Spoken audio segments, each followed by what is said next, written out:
I have a feeling this is going to be a fun time. It will. I guarantee it. All right. Well, I'm going to, do you go by Mr. Superfoot? Bill. Bill. I'll go by Bill, or I'll tell you. Boy, I'm freezing cold in this Florida thing. Why do you think I wear a sweatshirt? Man, because you're smarter than I. Yes. I've traveled all. Airplanes now are absolutely freezing. It's ridiculous. So I live in West Palm Beach, Florida. It was 85 when I got on an airplane.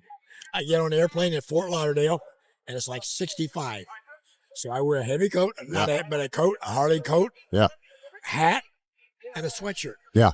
And there are guys that get on a plane with shorts on, T-shirt on, but by the time they get off the plane, they've changed clothes. Yeah, the difference, I'm from Milwaukee, Wisconsin. Oh. And the difference for us is, if the air's pumping in, now it's heat. Yeah. And so it's warm air that's blowing on you. Here, it's constant air conditioning. Oh, yeah, all the time. And I'm just freezing. So if I stutter on my words, it's because I'm cold. I'll be in Lodi the 1st of April. Lodi, Wisconsin? Yep. What are you doing in Lodi, Wisconsin? There's a friend of mine. He has a big tournament, a good-sized tournament, about 500-600 competitors. Really? And then I'll do a seminar there also. Wow. Yeah. Oh, that's awesome. Come on over. Yeah, I actually never. Lodi's like, I think it's near Madison, or maybe like an hour and a half away from Milwaukee. Just north of Madison, about an hour. Yeah. Huh. Yeah, I mean, maybe I will. I don't know. Don't blink. Yeah. Don't blink. It's got one stoplight. And I think it's the blinking yellow. Yeah. Wow. Huh. Okay. Yeah. Well, I am a Brazilian Jiu-Jitsu black belt. I've been in Brazilian Jiu-Jitsu for 20-some years. Sorry. Yeah. So I'm more of a grappler. So I got. Me too. Oh yeah, you grapple. I was a wrestler in high school and college. Really? Yep. Oh, beautiful. I hurt my knee playing judo. Yes. Judo doesn't. It's so rough. Listen. This is funny. Especially jiu-jitsu people. Yeah. They teach you years and years and years and years and years how to fall. Yeah. And how to do the ukemi, the falling, right? Yeah. Then they tell you we're going to practice the throws. So you do the ukemis, the falls, when you do the throws. Then we're going to do randori, which is free play. Yeah. Then they tell you, hold it. If you fall the way you've been taught, you lose. Right. Why don't you teach me how to fall to where I don't land on my back? Yeah. Yeah. They to this day, I started in 63. To this day, they still teach you to fall on your back. Yeah. Yeah. Judo man, I love it because I love the idea of attacking people with the ground. Yes. Right. And I mean, you end things very quickly if you hip toss somebody and their feet going, that's it. That's the end of it. Especially a high throw like Uchimata, Hiroshi, something like that. Yes. But it's so hard to train, especially like I'm a young man. I'm 41. Yep.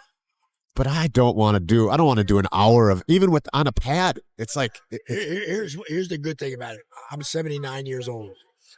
The way I look at it now is if she is not pretty and she doesn't smell good, I don't want to roll around on the mat with her. That's my view. That is a way of looking at it. All right, Bill, tell me a little bit about your history in martial arts. Well, I started in 1963. I was a wrestler in high school and college. I graduated high school 1963.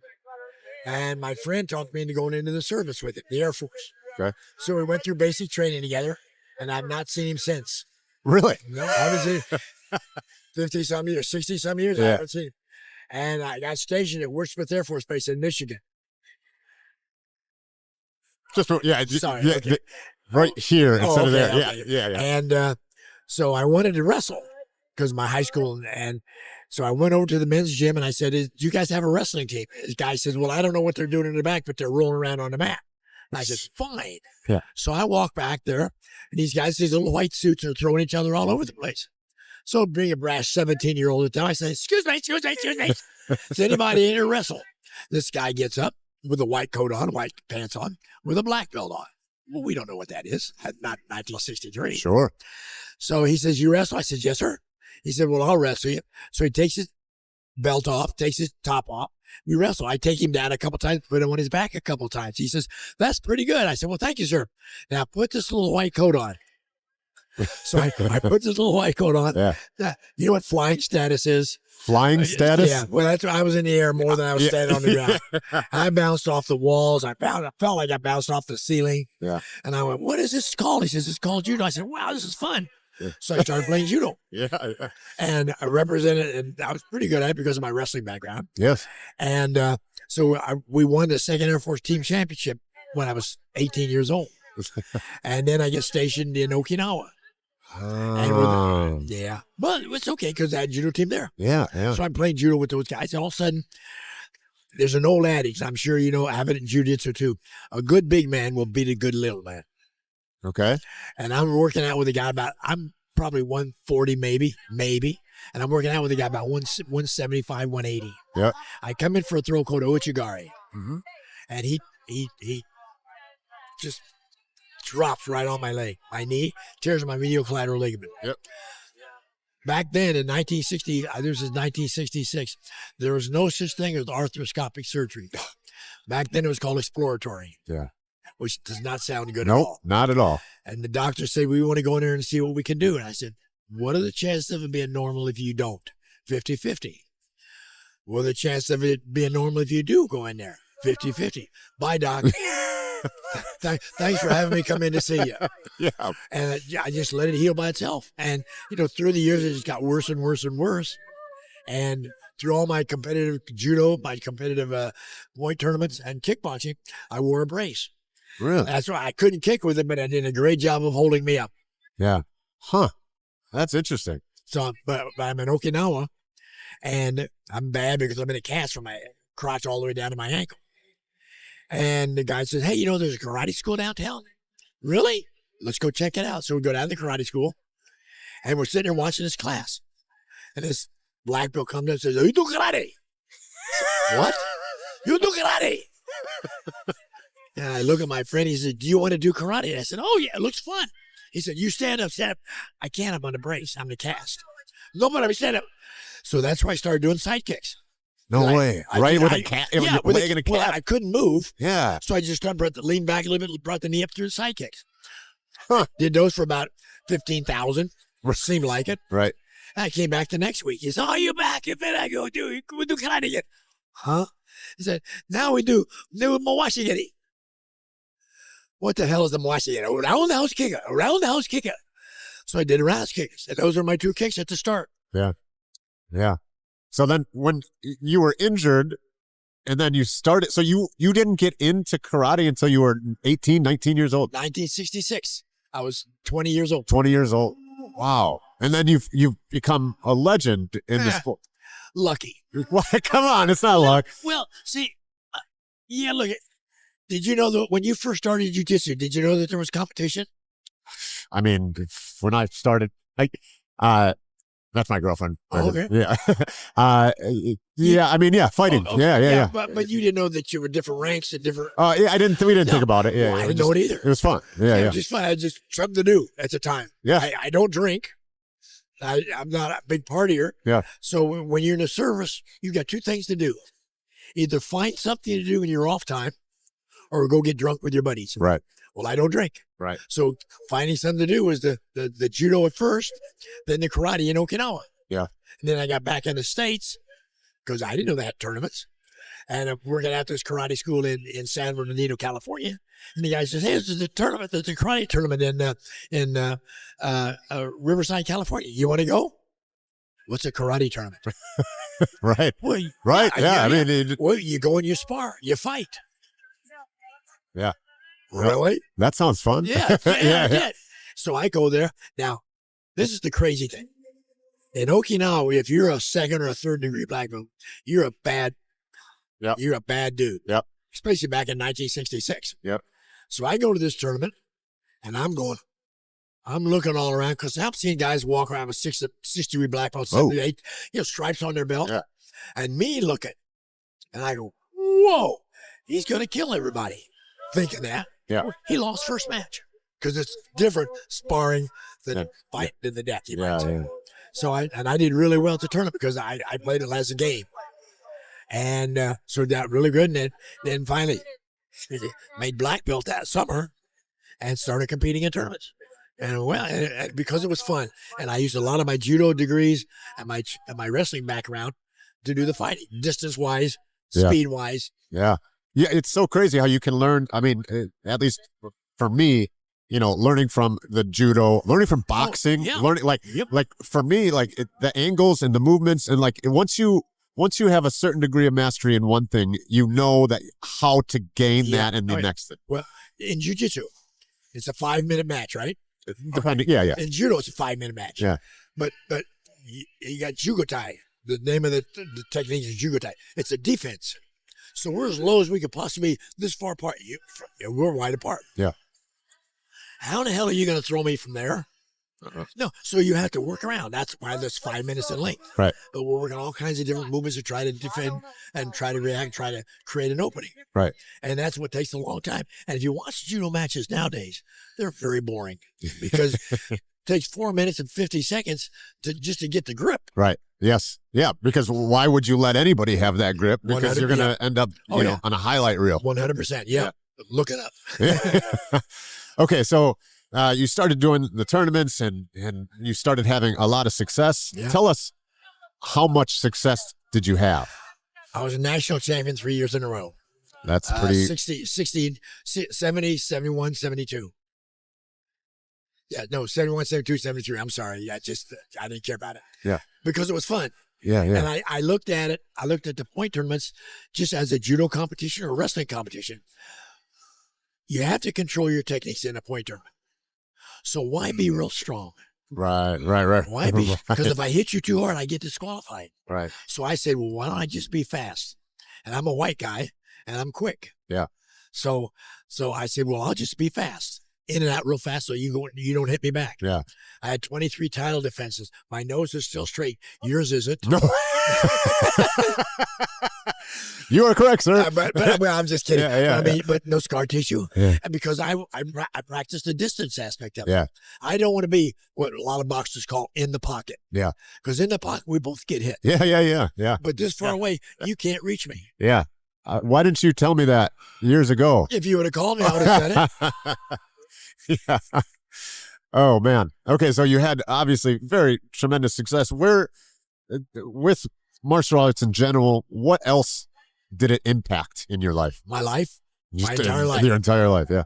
I was national champion 71, 72, 73. In 74, I graduated with my master's degree from Memphis State University. So I moved back up to Indiana, where I'm from originally, to run a karate school for a friend of mine. Now, my father always wanted me to be a school teacher because that's what I went to college for. And I'm going, God, I really don't want to do this. I don't want to teach God. I don't want to be stuck in this place working 7, 8, 9 hours a day teaching school, and having people bitch at me and yell at me and scream at me. Right. They don't want to do the work. Right. So I go back to the karate school where I'm working, and I get this phone call from a guy named Elvis Presley. I've heard of him. He's a decent guy. Yeah. And he says he's going to open a karate school in Memphis, Tennessee. And he wants me to come and run it for him. What a random phone call. Yeah. And I'm going, what? And he says, I want you to come back to Memphis and run the school for me. And I said, where did this come from? And that February, I won the U.S. Nationals in Dallas, Texas. I fought a guy named Skipper Mullins, who was a really, really good fighter at the time. And I beat him pretty good.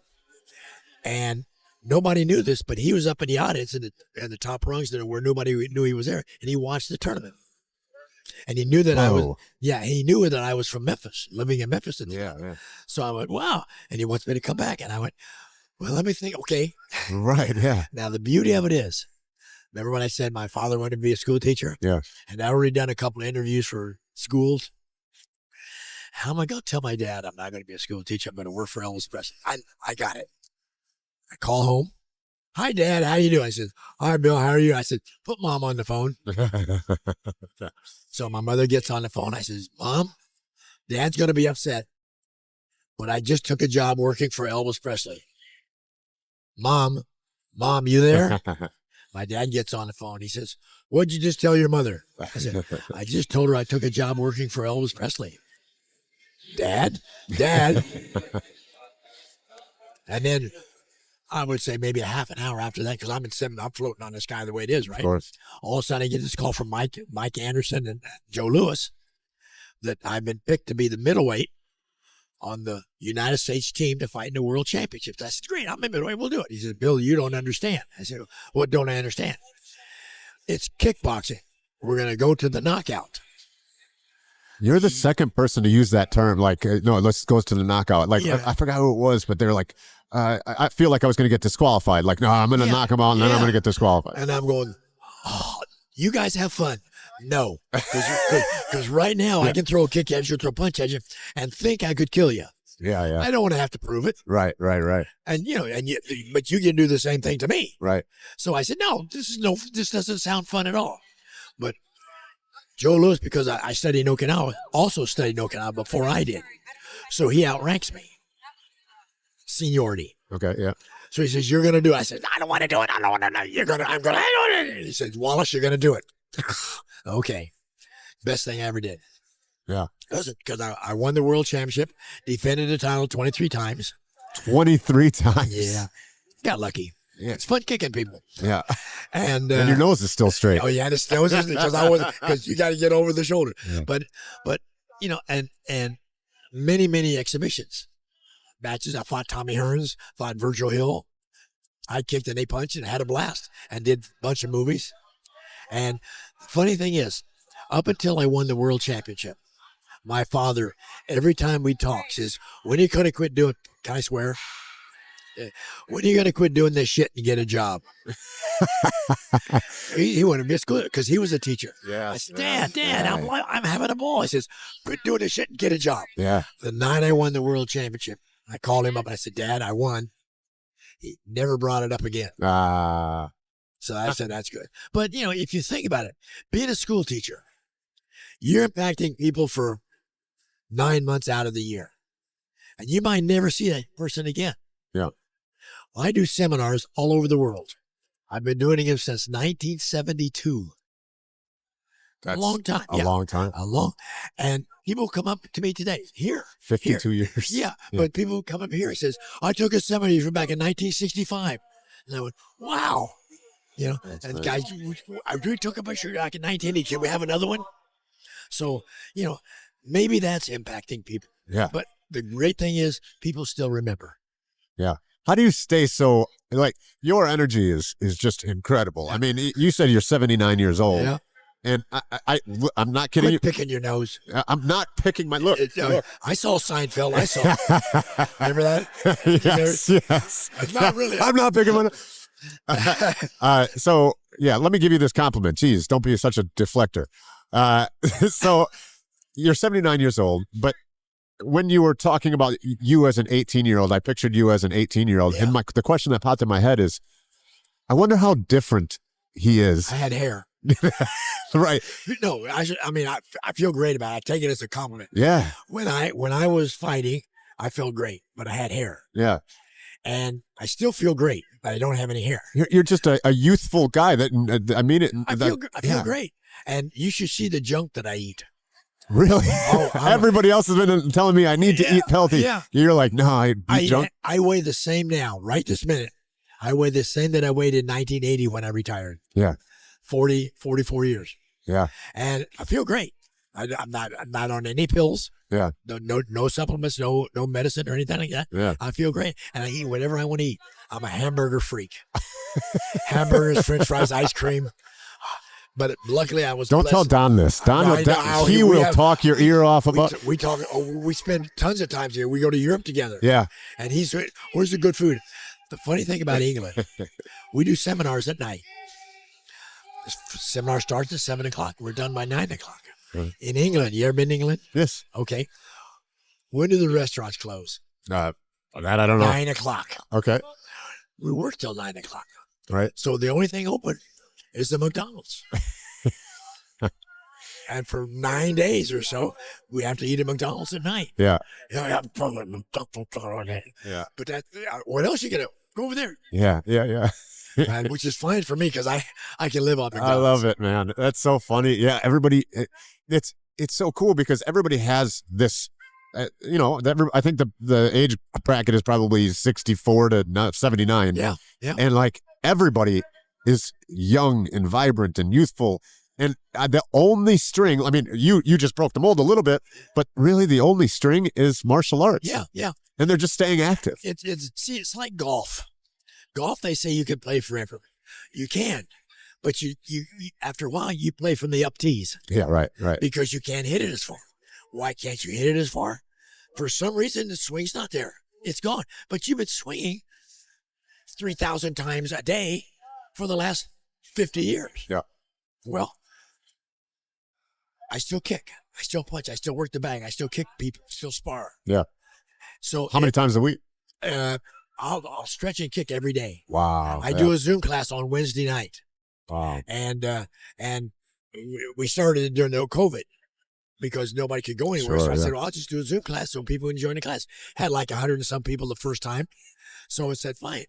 And then all of a sudden COVID got over. I said, guys, we'll stop the Zoom class now because you can go back to your schools. We don't want to go back to your schools. We'll just practice with you. So to this day, I still do the Zoom class Wednesday night. That's awesome. I'm in Europe. We do the Zoom class Wednesday night because Zoom's all over the world. Yeah, of course. Yeah. So we do, and it's a blast. I mean, I really, really enjoy the kicking and the punching and the yeah. Man, it's so cool. Like I said, that's the only thing. You eat like shit. Don eats good stuff and everything in between. But it's just that vibrant nature of martial arts. Here's the thing, too. I have a degree in kinesiology and physiology of exercise. Food. All it is a fuel. Right, yes. Food is fuel, yes. Food is fuel.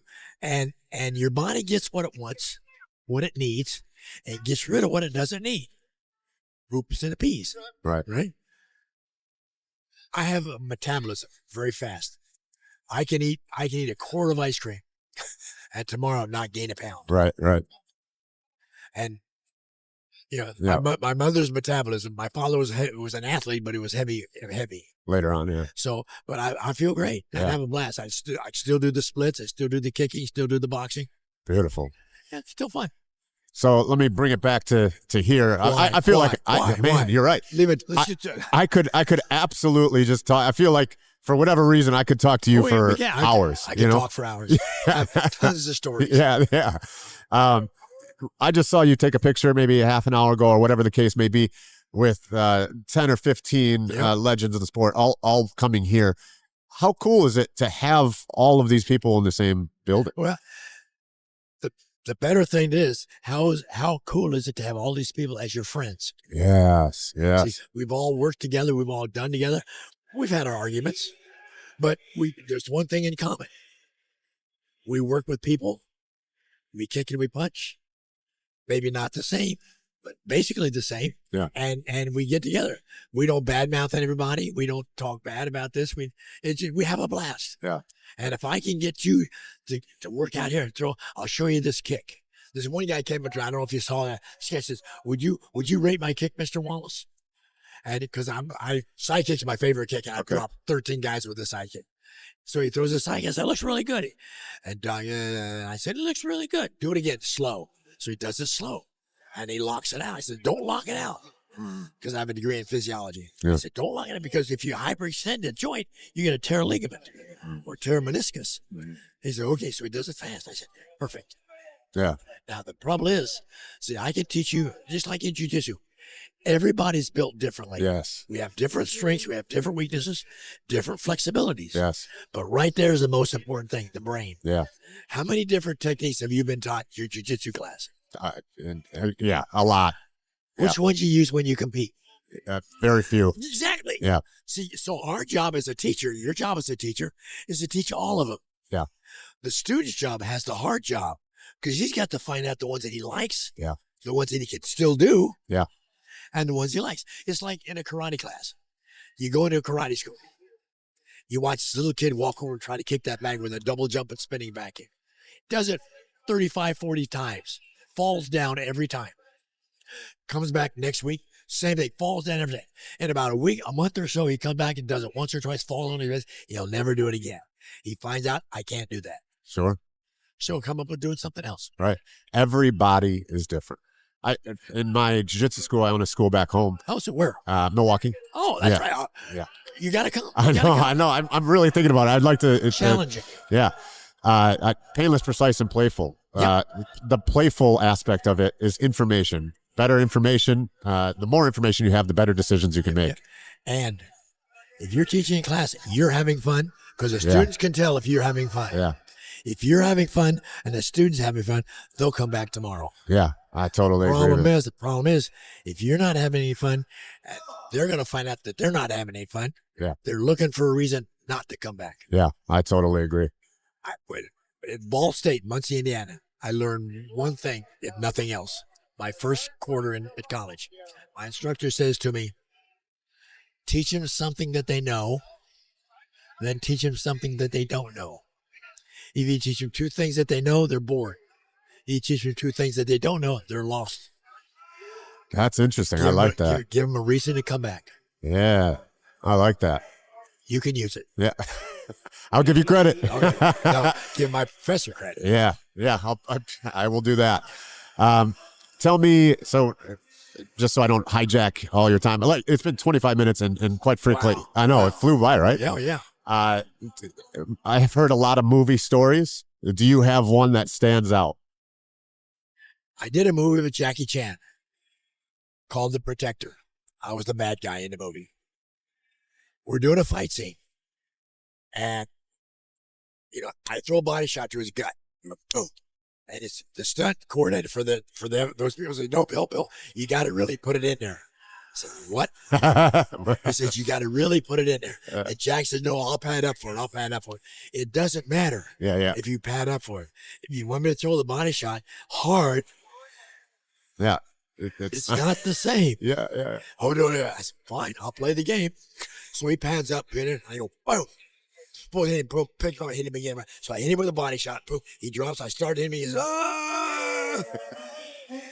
A boxing left hook is much different than a karate reverse punch. Yeah.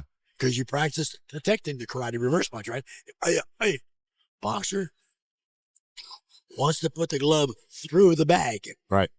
Not stop it, put it through it. Right. So we're not used to going, yeah. Yeah. So I apologize. But I was smiling. Hey, he asked for it. Yes, he did. Well, this has been an absolute pleasure. Thank you, Bill, for your time. Anything to say to Tom or Alex and the organizers of the event? When I first committed to doing this, I'm thinking, okay, I've been to brand new tournaments, brand new events before, and they kind of left a little bit to be desired. This is fantastic. Yeah. This is absolutely great. I come in, I'm walking around, wow, this is great. And people are still here. Yeah. Yeah. Walking around, taking pictures, saying hello to each other. Yeah. It's camaraderie ship. Yeah. It really a great job. And I think it's just kudos to him, to those guys for much so, yeah. the energy. Especially where those guys over there. Yeah. The bodybuilders. Yeah. Yeah, it's a great event. Well, it's been a pleasure. Thank you so much. My pleasure. Thank you, sir. Yes, sir. And everybody, keep kicking.